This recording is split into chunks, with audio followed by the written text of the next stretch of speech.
Today we're going to talk about the people who cannot eat high-fat carnivore, which is the only way to actually do carnivore. Lean meat carnivore is a lot of troubles going to happen to your gallbladder, to your kidneys, to your colon.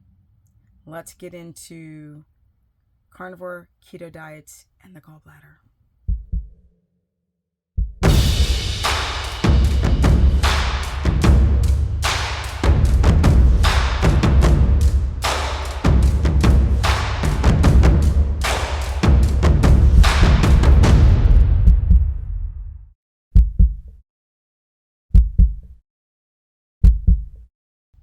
Welcome everyone to my very humble channel. Now let's get right on to why so many people struggle with high-fat carnivore diets. Clearly, there are two major reasons. Number one, they don't produce, or they have thickened, or they don't have a gallbladder, so they're having issues with a gallbladder or the lack of a gallbladder. And people have the second reason, not enough stomach acid and enzymes like lipase to break down your fat. Anyone trying to do a high-fat carnivore diet definitely should try to do this with the intentions of getting into ketosis. So to do that, you need to eat a lot of fat, because first the dietary fat can be converted into ketones, and then eventually you can access the body fat. This also goes for ketogenic diets because they are one and the same. They are one and the same. One eats a little bit more cruciferous vegetables, one does not, if you're a carnivore purist. But with that said, if you do not have a gallbladder, or if you're having gallbladder difficulties like gallbladder sludge or a tight gallbladder, because sometimes it's not stones or sludge, it can be y'all are cortisol driven, stressed, sitting at a desk in the C shape, and that gallbladder here, it gets tight and it doesn't release bile very well. If you are one of these people and you're trying to eat fatty ribeyes, thymus, butter, ton of fat, ground beef, tallow, especially the rendered fats, people don't understand. If you don't know if you have a gallbladder issue, you still have a gallbladder, but you don't know if you're having issues with it like tight or stones or sludge, eat some rendered fat. And I mean eat 200 grams of just pure fat, slam it down. And if you have these symptoms like nausea, bloated, middle of the stomach pain, right side pain or pressure, neck pain, shoulder blade pain, pale stool like an ashy color, or poop that is lighter than a cardboard box, these are the things you need to look for. An aversion to fat, like, oh, you eat like 3 tablespoons and you're like, oh, I'm full. You're not full. The gallbladder is not releasing enough bile. If you don't know if you have a gallbladder issue, you also can feel malabsorptive, not in ketosis. You need to be able to break down and absorb the fat to have your thyroid function properly, like you need vitamin D. You also need to be able to break down the fat to get into ketosis, so it's beyond the liver function. The gallbladder's got to work to even get into ketosis. So these people doing high-fat carnivore diets and are eating ribeyes and ground beef and adding butter, if that gallbladder is not functioning properly, in the beginning you may not feel anything, especially if you don't have a gallbladder, you may not feel anything, but over time you start to, and some people don't connect the dots, that it's the gallbladder or the lack of a gallbladder functioning properly or having one at all. Now this is a basic video. I really need to do the full video so you guys can understand all of the symptoms that are connected.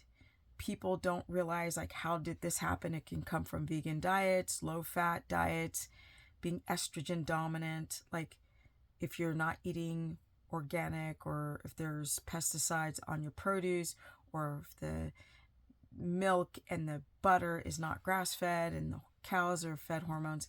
you're touching plastic bags and receipts, and I mean, it goes on and on and on. Drinking from plastic bottles. Estrogen dominance, for some reason, signals the gallbladder to thicken up because the bile should be in a flowy solution. But when it gets backed up in the gallbladder, bile is made in your liver and it drips down into the gallbladder and then it's released. It's released. This salty solution is released and it's supposed to emulsify and help break down the fat. Now, the fat should already start to be broken down in your stomach. Your body's releasing lipase, you have caloric acids, and then everything just goes to the small intestine, and then bile is released. And then it's supposed to break it down. But when it's thick, or the gallbladder is tight, or your body hasn't figured out a way without a gallbladder to break down fat, because when you don't have a gallbladder, you're still dripping, because the liver still makes the bile. It's so fascinating, the body. Like, bile is very alkaline. It's salty, but it neutralizes the stomach acid, and it, like I said, it emulsifies and scrubs and breaks it down so you can absorb the fat. Those who have an underlying gallbladder situation, and I think it's probably about 95% of the people that I coach in the history of doing these diets are having an underlying gallbladder issue, even if the symptomology is as simple as I feel full. You don't have diarrhea, you don't have loose stool, you don't have any pain or neck pain, you just feel full on a little bit of fat. And that's a catastrophe. You need to be able to get it in enough fat. Of course, 200 grams of fat added is your baseline. Animal fat. I've been doing a lot of videos lately about not pooping on carnivore. Here is another reason, and I've mentioned this before. Bile helps you poop. It helps you poop. It also helps to pull out toxins out of the liver and out your booty. So if you're not crapping, how are you getting out the estrogen? How are you getting out any toxins? You're not. If you're not pooping, it's because you have slow motility, or you don't have enough stomach acid, or you have a bacterial imbalance, or you've got candida, or you're freaking dehydrated on a carnivore diet. So be very careful when a guru tells you, oh, no, you're just using up all the protein. And I did a video about that as well, that it's only leaner meats where somebody would use up all the protein, or most of it, not all, because dead cells and debris, everything has to come out the back end. But if you're not pooping, 9 times out of 10, if you pooped before you did carnivore, it's because you're dehydrated. So don't allow people to confuse you. Now, let's get into it. What do you do if you got a gallbladder problem? Well, first of all, this most simple thing you could do is massage the gallbladder. There are videos online. You can look it up. I'm no expert on how to massage and get bile flow going from a tight gallbladder. But there's also my favorite, which is castor oil. People use it for everything. But that's another potential remedy that is easy breezy. Castor oil. It has to be hexane free in a glass bottle and organic. But there's more. Let's talk about these supplements like ox bile and TUDCA. You've got to be really careful with the ox bile, because what it does is it neutralizes things. So you don't want to take ox bile while eating, because it's going to neutralize your stomach acid. So if you have a pH of 6.5 or lower, you got to be really careful on the timing of ox bile, even with TUDCA.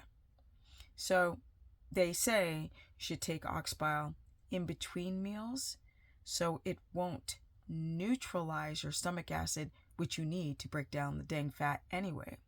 A lot of people who've got issues with stomach acid, they literally have, if you're having diarrhea, like literally your body's trying to get rid of it because it's rancidifying. The fat can rancidify and putrefy in the small intestine. The body's like, I know.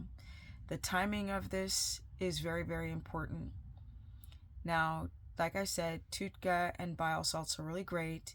They can help stimulate bile flow. They can help break and scrub down and emulsify the fat.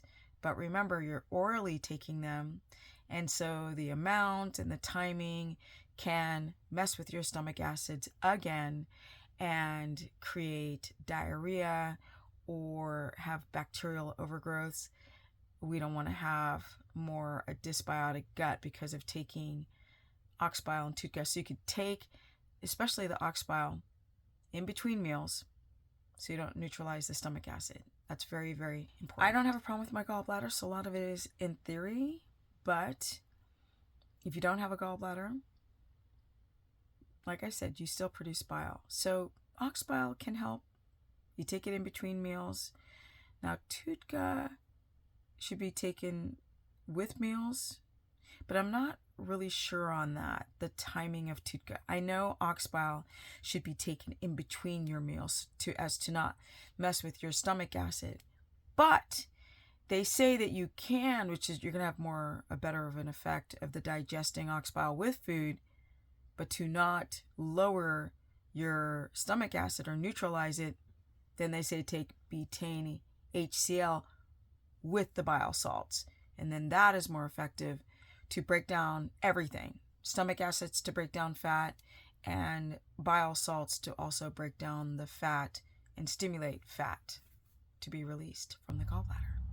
I think I'm going to do a part 2 because there's just too much information and I got a wild hair up my bung and I wanted to talk about the gallbladder tonight. But I think I need to break it down and give you visuals so you guys can understand how important it is to have a gallbladder. And don't let doctors go and just take it out. Often it's salvageable with some cleansing. There's tons of stuff you can do for the gallbladder. You could do milk thistle, you could do bitters, you could do TUDCA, ox bile, malic acid, lemon water, what else? Massaging it, the castor oil, taurine, glycine, which helps with bile flow. You got to find which one works best for you. Some people do well on these supplements. Some people just feel terrible. They have histamine response, or they'll develop more diarrhea taking any of these supplements. So be careful. Just first know if you're having a problem. And if you don't have a gallbladder, you can still totally do high fat. You've just got to really, really, really work on your digestion, your stomach acids, your lipase. You might have to take lipase if you don't have a gallbladder, because that's going to also help break down the fats. But with that said, comment below. Are you feeling a little nauseous, a little bloated, a little right side pain, a little middle of the stomach pain, radiating pain to the back? Because a lot of people think they have a kidney problem when it's a gallbladder problem. The neck pain, the pale stool, the floating stool, the yellow stool. Yeah. There's so many symptoms that you can develop. The acne, because you can't get out the toxins, because of course bile salts help you get out toxins out of your body when you poop, and it encourages pooping. I know. That's why it's so important. A lot of people develop constipation just simply because the gallbladder's junked up. I know. Yeah, I'm going to put this in a separate video, do a part 2. Comment below. Tell me if you have any of these symptoms or struggling with high fat. Also, fat does not make you fat. Fat doesn't make you fat. But I'll tell you one thing. If your gallbladder is not working, you can gain weight. You can get fat, eating fat, because nothing's being broken down to be utilized, right? So your body can store it. So it's really important to check out your gallbladder before you do any of these diets that are high fat, like keto and carnivore. Yeah, comment below, share this content, tell me what you think, and I'm out of here because I got to edit this damn video. Yeah, my house is going to get built in a week. I'm so excited. And I have a new builder, and he's doing what I want. The other one, not so much. So it was meant to be, I think. I want to do more videos about just life. It's not just about the diet, my people. You're forgetting there's a placebo effect. There's the mind-body connection. There's just simple as freaking estrogen dominant or sitting wrong that'll junk up and make your gallbladder tight. Poor sleep, tight. Can't release bile. Gaining weight, skin issues, nausea, can't absorb your fat-soluble vitamins that you need for your gallbladder, for your thyroid. Vegan diets, not eating enough fat, eating too much protein, fasting. Oh my God, I forgot about fasting. Fasting is like a quick, fast road to junking up your gallbladder. I know. Yes. You can find me at stephanieperson.com if you need to book a consultation. Also, Stephanie Ketogenic on my Instagram. All these stupid social media handles. I can't stand them. Stephanie the Business Person on my Facebook fan page. I got to go out and feed the animals because it's getting late. I'm doing too much talking and I'm out. Oh, and I run a course where I cover all 3 diets. Keto, carnivore, and low carb, high fat. All 3, not just keto. I don't just promote ketogenic diets because not everyone can do keto because of the gallbladder. Peace.